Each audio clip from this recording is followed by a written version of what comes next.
സർക്കാരിൻ്റെ ഭാഗത്തു നിന്ന് കോവിഡ് സമയത്ത് പോലും ലോകം മുഴുവൻ എല്ലാ ആഘോഷങ്ങളും നിർത്തിവെച്ചപ്പോൾ കോവിഡ് സമയത്ത് പോലും നമ്മൾ ഫെസ്റ്റിവൽ നടത്തും.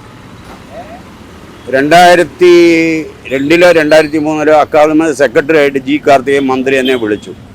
ഞാൻ പറഞ്ഞു Cannes, Berlin, Venice, Tokyo, London, Toronto അടക്കമുള്ള ലോകോത്തര ഫെസ്റ്റിവലൊക്കെ സ്പോൺസേഡാണ്. ട്രഷറിയിൽ നിന്ന് കാശെടുത്തിട്ടില്ല. ഞാൻ ബേസിക്കലി ഒരു ഡോക്യുമെൻ്ററി മേക്കറാണ്. ഞാൻ കേരളം അങ്ങോളം ഇങ്ങോളം സഞ്ചരിച്ചിട്ടുണ്ട്. പാവപ്പെട്ടവർ ഒരു നേരത്തേക്ക് കഞ്ഞിക്ക് ഇല്ലാതിരിക്കുന്നൊരു സംസ്ഥാനത്ത് ഖജാനാവെന്ന് കാശെടുത്ത് 6000-5000 പേർക്ക് സിനിമ കാണിക്കുക.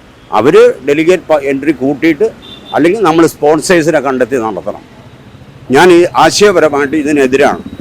നമ്മളെപ്പോലെ റവന്യൂ കമ്മിയുള്ളൊരു സംസ്ഥാനത്ത് കാനിലും ബെർലിനും അടക്കം സ്പോൺസേഡാണ്. Government is not paying money from this treasury. കോവളത്ത് വിഴിഞ്ഞത്ത് തുറമുഖം ഉണ്ടായപ്പോൾ 1.5 വർഷത്തോളം അവിടുത്തെ മത്സ്യത്തൊഴിലാളി കുടുംബങ്ങളെ നമ്മൾ സിമൻറ്റ് ഗോഡൗണിൽ പാർപ്പിച്ചിട്ട് ഇവിടെ ആഘോഷം നമ്മൾ നടത്തുകയാണ്.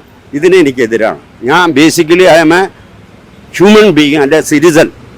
സെക്കൻഡാണ് ഞാനൊരു ഫിലിം മേക്കറാവുന്നത്. സോ നമ്മൾ ആ അർത്ഥത്തിൽ ഗവൺമെൻറ് കോവിഡ് സമയത്ത് അധികം പൈസ കൊടുക്കാൻ പറ്റില്ല. പിന്നെ പൈസ കുറച്ചു. 2000 റുപ്യ ഡെലിഗേറ്റ് പാസ്സാക്കി. കമലായിരുന്നു അന്ന് ചെയർമാൻ. ഫെസ്റ്റിവൽ നടന്നില്ല. അന്നും ആൾക്കാർ തയ്യാറായില്ലേ? അപ്പോൾ ഈ ഫെസ്റ്റിവലിന് നമ്മൾ കൊടുക്കുന്ന ഡെലിഗേറ്റ് പാസ് വെച്ചിട്ടല്ല ഈ ഫെസ്റ്റിവൽ നടത്തുന്നത്. ഞാൻ അറിഞ്ഞത് കഴിഞ്ഞ വർഷം 8 കോടി രൂപ ഗവൺമെൻറ് കൊടുത്തിരിക്കുന്നു. ക്ഷേമ പെൻഷൻ കൊടുക്കാൻ കഴിവില്ലാത്തൊരു സാമ്പത്തിക സ്ഥിതിയിലിരിക്കുമ്പോൾ എന്നെ സംബന്ധിച്ചിടത്തോളം ഫെസ്റ്റിവൽ നടത്തണം. അതിൽ എനിക്ക് വിരോധമില്ല. ലോക സിനിമ കാണിക്കണം, കണ്ടംപററി സിനിമ കാണിക്കണം, ജനം കാണണം. അതിന് താല്പര്യമുള്ളവരെല്ലാം വന്ന് കാണല്ലോ. 2000 റുപ്യ വെച്ചാലും അവർ വന്ന് കാണും. കണ്ടല്ലോ ഒന്നും. കോവിഡ് സമയത്ത് 2000 രൂപ ഡെലിഗേറ്റ് പാസ് വെച്ചപ്പോൾ ഗവൺമെൻറ് വളരെ പരിമിതമായ എമൗണ്ടേ കൊടുത്തുള്ളൂ. ജനം ഒന്ന് കാണാൻ താല്പര്യമുള്ളവർ വന്ന് കണ്ടില്ലേ? ഗവൺമെൻറ് ഖജാനാവുന്ന കാശെടുത്ത് ഈ കുട്ടമ്പിള്ള ചായക്കട നടത്തുന്നു, അപ്പുറത്ത് 5 സ്റ്റാർ ഹോട്ടൽ നടത്തുന്നു.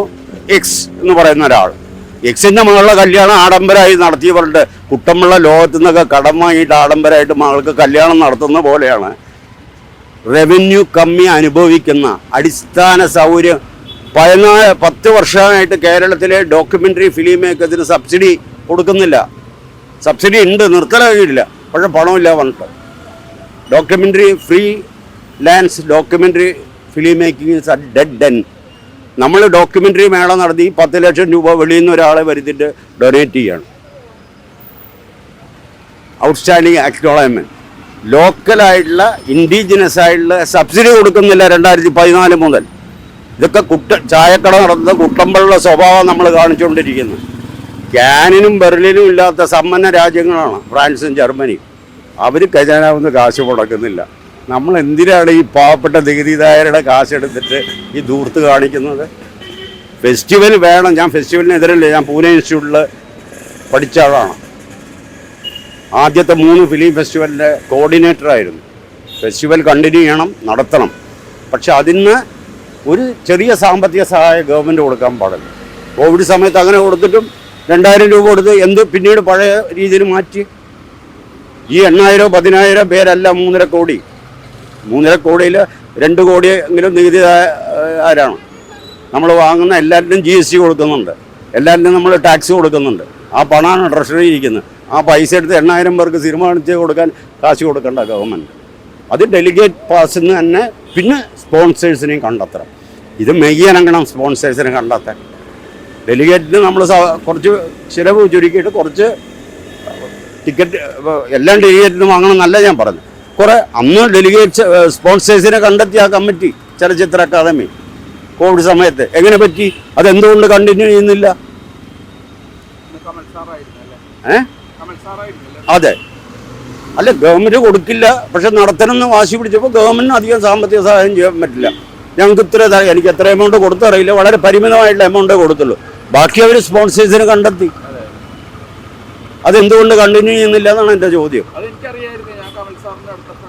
അല്ലേ? അത് നമ്മൾ ഈ ഒരു സിറ്റിസൺ, ഒരു പൗരൻ എന്ന നിലയ്ക്ക് അടിസ്ഥാന സൗകര്യങ്ങളില്ലാതെ കേരളത്തിൽ അങ്ങോളം ഇങ്ങോളം 150 ഡോക്യുമെൻ്ററികൾ കേരള ഗവൺമെൻറ് വിവിധ ഡിപ്പാർട്ട്മെൻറ്റുകൾക്ക് എടുത്തപ്പോൾ എൻ്റെ കരിയറിൽ നമ്മൾ പത്രത്തിലൂടെ മാധ്യമങ്ങളിലൂടെ അല്ല, ഞാൻ നേരിട്ട് കണ്ടതാണ് ഈ അടിസ്ഥാന വർഗ്ഗക്കാർ, മത്സ്യത്തൊഴിലാളികൾ, ആദിവാസികൾ, അവരുടെ ജീവിത സാഹചര്യങ്ങൾ. ടോയ്ലറ്റില്ല. വിഴിഞ്ഞത്ത് കടപ്പുറത്ത് പോയിട്ട് വിളിക്കിരുന്ന ഒരു 80 വയസ്സായ സ്ത്രീയെ 50 നായ്ക്കൾ പിച്ചി കയറി 5 വർഷം മുമ്പ്. കാരണം അവരുടെ വീട്ടിൽ ടോയ്ലറ്റ് ഇല്ല. ആ സമയത്ത് എന്തിനാണ് ഈ ഖജാനാവെന്ന് കാശെടുത്തിട്ട് ഇത് കുട്ടമ്പിള്ള ചായക്കട നടന്ന കുട്ടമ്പിള്ളയുടെ ആ ഒരു ജാട കാനും പെരലിന് നടത്തുന്ന പോലെ നമ്മൾ നടത്തുന്നു എന്ന് പറയുകയാണ്. കാനും പെരലിനും ട്രഷറിയിൽ നിന്ന് കാശെടുത്തിട്ടല്ല നടത്തുന്നു.